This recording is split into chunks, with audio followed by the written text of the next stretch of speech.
Kabar Reskrim Ferdy Sambo bersama istri janjikan uang untuk bunuh Brigadir J. Itu tapi setelah kejadian ya, setelah baku atur skenario pertama udah mulai aman, dipanggillah si Baradae, si Kuat sama si RR ketemu. Geng Sambo sama Putri itu kemudian menjanjikan uang 1 miliar kepada Richard, 500 juta kepada Kuat, dan 500 juta kepada Ricky, RR, dalam bentuk dolar.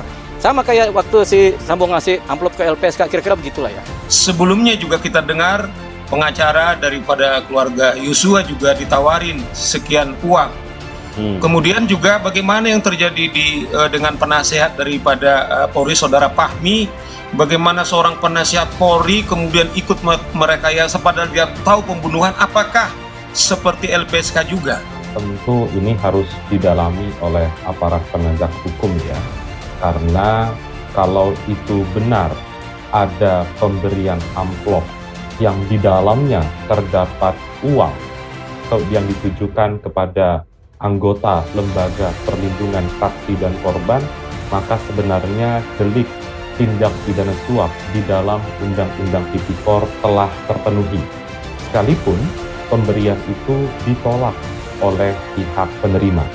Sebab kalau kita berbicara soal hukum positifnya, Undang-Undang Tipikor itu ditarik dari Kitab Undang-Undang Hukum Pidana. Selama ini kita pahami dia orang baik, tetapi rupanya pergaulan yang buruk merusak kebiasaan yang baik karena dia belum berada di lingkungan yang buruk, hati dan pikirannya dipengaruhi oleh yang buruk sehingga dia terus berperan di dalam kepura-puraan, tergoncang, depresi dan sebagainya itu. Tetapi di sisi lain dia sehat, misalnya antara lain diduga melakukan penyuapan, ada yang 500 juta, ada yang 1M dan sebagainya. Bahkan ada juga informasi kemarin pengakuan dari LPSK juga melakukan percobaan penyuapan yaitu oleh suaminya dan sebagainya. Jadi kita pikir ini sandiwara semua. Artinya yang dilakukan oleh Ferdy Sambo itu bukan hanya membunuh tapi mempengaruhi begitu banyak orang di Kepolisian Republik Indonesia untuk bersama-sama berkomplot menutupi ini. Nah, urusan istrinya itu sama juga masuk dalam senario. Oleh karena itu, karena saya sudah berusaha menolong dia, bahkan saya kepengen bertemu sama Ibu Putri ini, tetapi dia tidak mau, terus berpura-pura melakukan obstruction of justice juga, persekongkolan jahat juga atau perbuatan jahat, menyebar kebohongan atau hoax juga di tengah masyarakat. Maka demi kepastian hukum saya minta supaya Ibu Putri segera ditetapkan tersangka. Demikian juga yang lain-lainnya itu yang menghalang-halangi penyidikan maksudnya, yang merusak barang bukti, yang menyembunyikan barang bukti juga harus segera dijadikan tersangka, jangan hanya dikenakan kode etik. Itu intinya.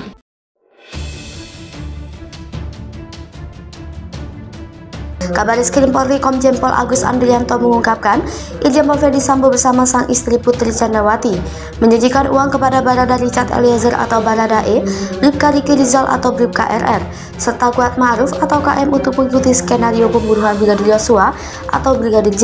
Kepada Baradae, Ferdy Sambo menjanjikan uang 1 miliar rupiah untuk membunuh Brigadir J. Sementara kepada Kuat dan Bribka RR menjanjikan uang 500 juta rupiah untuk membantu pembunuhan Brigadir J. Agus menjelaskan peran lain yang dilakukan Putri yakni mengikuti skenario yang telah dibuat oleh suaminya sendiri, yakni Ferdy Sambo. Sesaat sebelum melakukan pembunuhan, Putri juga berada di lantai 3 bersama Ferdy Sambo untuk menanyakan kesanggupan kepada Bribka RR dan Baradae untuk menembak Brigadir J. Sebelumnya, Polri menetapkan 5 tersangka kasus penembakan Brigadir J. Mereka adalah Irjen Ferdy Sambo bersama istrinya Putri Candrawati, Baradae, asisten rumah tangga sekaligus sopir Kuat Ma'ruf, dan Bribka Ricky Rizal. Dalam kasus ini, Polri memastikan tidak ada peristiwa tembak-menembak. Faktanya adalah Baradae disuruh menembak Brigadir J oleh Irjen Ferdy Sambo. Irjen Ferdy Sambo pun diduga memainkan perannya sebagai pihak yang melakukan skenario agar kasus Brigadir J muncul ke publik dan dengan isu baku tembak. Dalam hal ini, Ferdy Sambo menembak dinding di lokasi kejadian dengan pistol milik Brigadir J agar seolah-olah itu merupakan tembak menembak.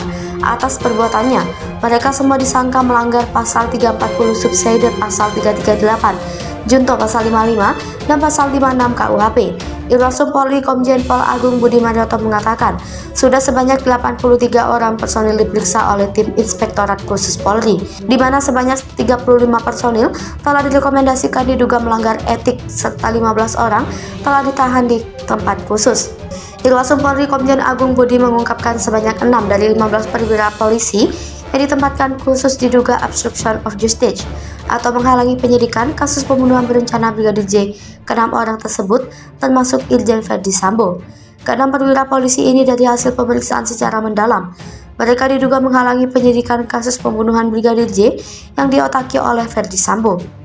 Adapun nama-nama penghalang penyidik atau obstruction of justice tersebut: 1. Irjen Verdi Sambo selaku mantan Kadif Propam Polri. 2. Brigjen Hendra Kurniawan selaku Karopaminal Divisi Propam Polri. 3. Kombes Agus Nurpatrio selaku Kaden Kabiro Paminal Divisi Propam Polri. 4.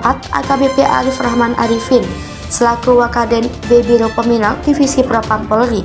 5. Kompol Baikuni Wibowo selaku PS Kasubbagriksa Baga Etika Ruwaprov Divisi Propam Polri. 6. Kompol Cuk Putranto selaku PS Kasubagaudit Bagak Etika Ruwaprov Divisi Propam Polri. 5 anggota Polda Metro Jaya diperiksa dugaan obstruction of justice. Sekedar informasi, saat ini AKBP Jerry Raymond Siagian dicopot dari jabatannya sebagai Wadil Krimum Polda Metro Jaya yang dipimpin Irjen Fadil Imron. Ia juga diduga terlibat dalam dugaan pidana obstruction of justice. Anak buah Kapolda Metro Jaya, Irjen Fadil Imron ini langsung ditahan di Makobrimob Kepala 2 untuk menjalani pemeriksaan. Aksi pelukan Irjen Verdi Sambo dan Irjen Fadil Imron viral pasca tewasnya Brigadir J. Nama Fadil Imron jadi sorotan punya hubungan dekat dengan Verdi Sambo. 5 anggota Polda Metro Jaya ikut terseret kasus Verdi Sambo dan sudah ditahan. Informasi diperoleh 5 paman bawahan Irjen Fadil Imron ditahan mereka. 1. Wakil Direktur Reserse Kriminal Umum Polda Metro Jaya AKBP Jerry Siagian. 2. Kasubdit Resmob Ditreskrimum Polda Metro Jaya AKBP Handik Zusen. 3. Kasubdit Komnek Ditreskrimum Polda Metro Jaya AKBP Rahindra Ramadansyah. 4. Kasubdit Renakta Polda Metro Jaya AKBP Pujiarto. 5. Kanit 2 Jatan Ras Polda Metro Kompol Abdul Rahim. Selain 5 paman tersebut, yang disorot lainnya Kapolres Jakarta Selatan Kombes Budi Harji Susianto. Dia juga telah diperiksa Mabes Polri. Siapa yang memerintahkan 5 paman Polda Metro Jaya? Pengacara senior Alamsyah Hanafiah dalam acara bersama Refli Harun mempertanyakan alasan keterlibatan 5 anggota Polda Metro Jaya. Alamsyah berterima kasih kepada Presiden Jokowi dan Mahfud MD yang sudah mengawal kasus ini. Alasannya karena ada dugaan sejak awal kasus akan dibekukan. Menurut Alamsyah Hanafiah, secara hierarki subdit yang diterima di bawah Polda Metro Jaya tidak ada hubungannya dengan kasus di rumah Kadif Propam Verdi Sambo.